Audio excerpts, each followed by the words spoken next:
Hi, this is KP Special Operations. We're doing a Chrono, this Colt 1911 target version. We got it, it's a spring pistol. We got it in a mystery box, so we're gonna see the feet per second with 0.20 gram BBs. 184. 108. Or, sorry. 108. 101. So this is definitely probably 101 again. It's probably around 110 FPS. 101. It's not very powerful. We're gonna switch it to joules. 10.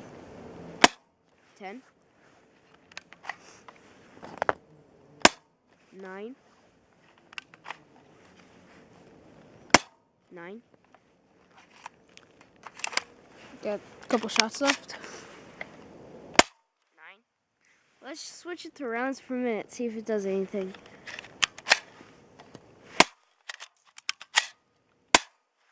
No, well, whatever. We tried. You can only do that with AEGs, I guess. But this is KP Special Operations signing off.